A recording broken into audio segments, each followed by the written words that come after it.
he tests. 2 plays in. This is 3rd and 2.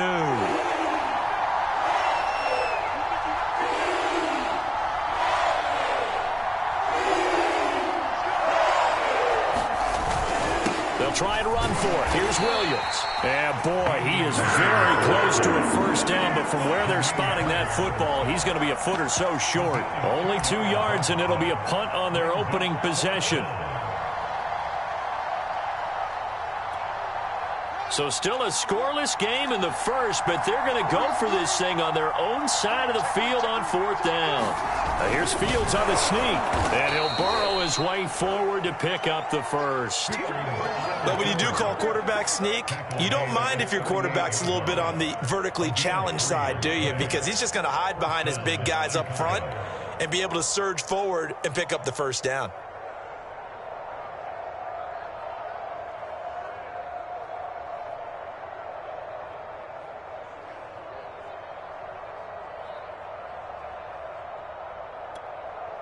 So here's a 1st and 10 at the 38.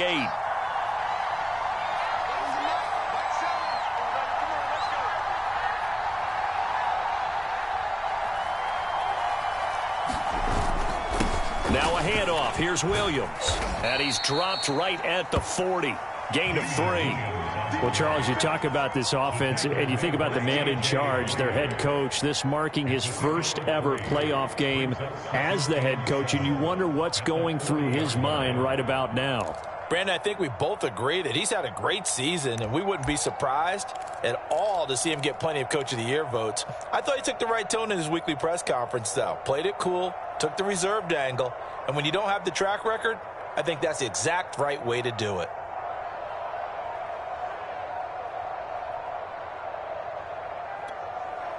Three yards on that last carry. Here's 2nd and 7.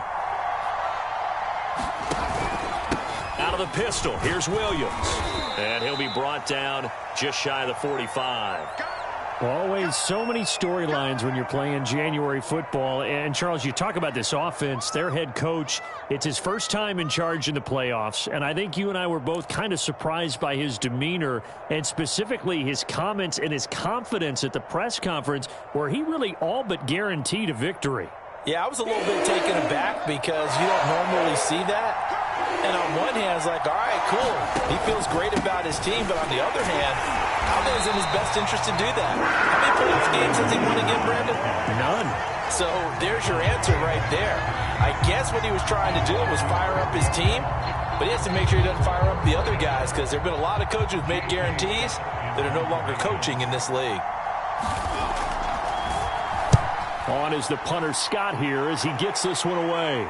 That one sails out of bounds. The side judge will walk it off. And he says it went out of bounds at the 9-yard line. Nice punt. So well done there. And these punters, they get more specialized and better each and every year, don't they? They sure do. And now it's really not the American punters. It's the Australian punters with their kicking academies and that flat drop and just kind of kicking the nose of the football. They're able to almost stop it where they want to, like a good golfer can check one up.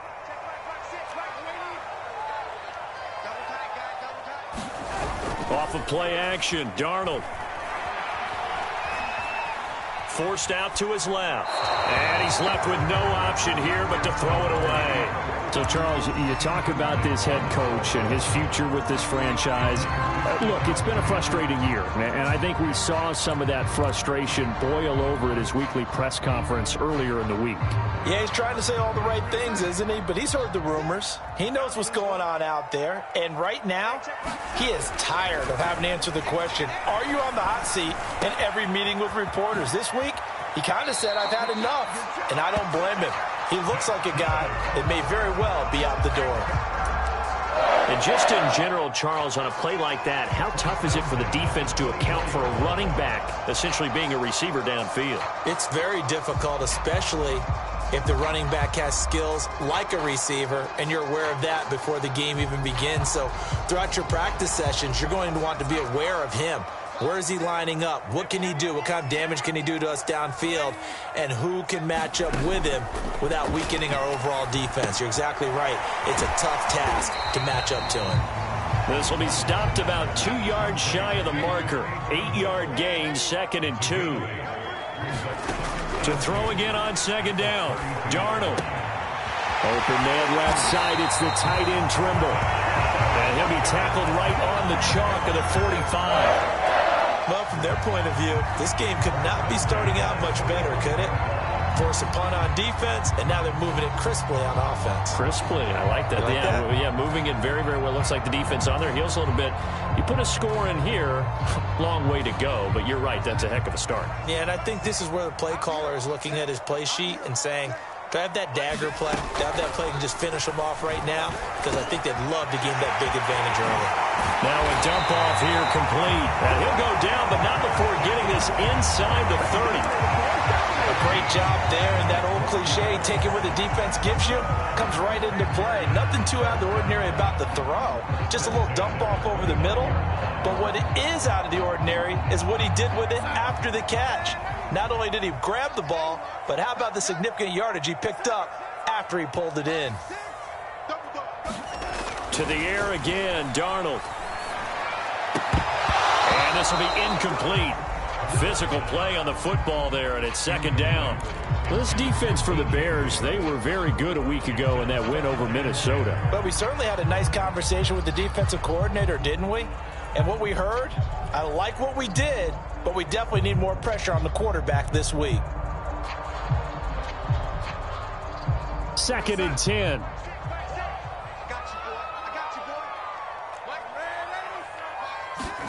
Play action. It's Darnold. Touchdown, Panthers. Robbie Anderson, 29 yards. And the Panthers will strike first here, this wild card matchup. Gonzalez able to tack on the PAT, and it's now a 7-0 game.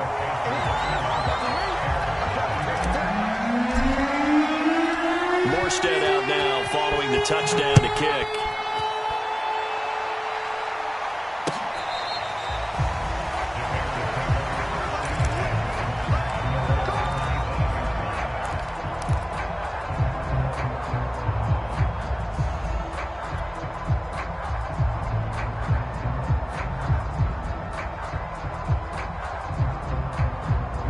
At the line, prepping for their next drive, the Bears offense. They've been a come-from-behind team all year. They'll need to do it again as they trail early in this wild card game.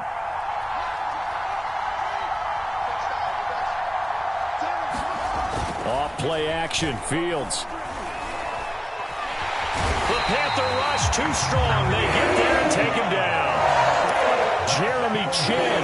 He's the one that got home and takes him down for a loss of 9.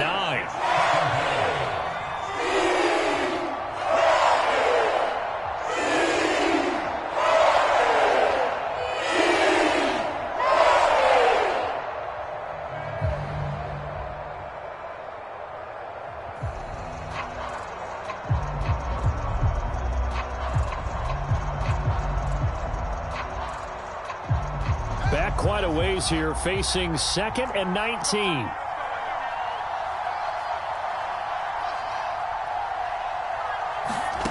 Another try after the first down sack.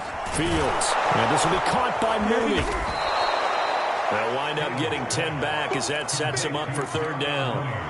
That looked like a pretty good route combination there because you've got to find a way to clear the guy running the drag, because when you do, you can just put the ball on him and then let him run. Yeah, he's got some space.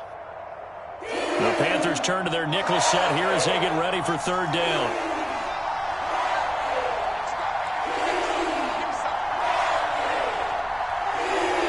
They just do get the playoff as he'll look to throw. And he finds his target. It's Marquise Goodwin. And they're going to get him down well short of the first as he can only get this to the 30. After one, 7-0 on EA Sports.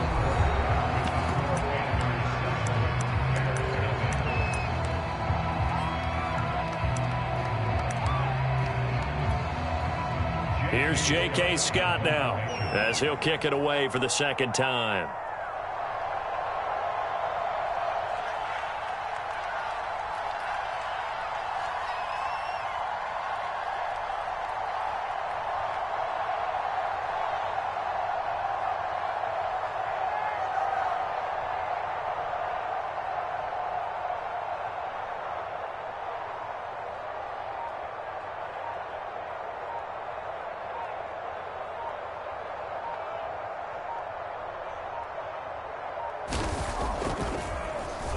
So they're forced to punt on 4th as this one's away.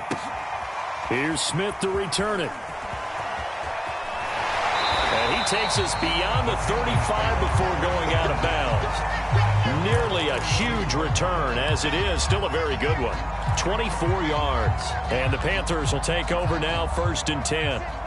The Panthers out there and ready to begin their next drive. Now Darnold. Gets this to his running back. It's Christian McCaffrey. And they'll get this well past midfield before being stopped.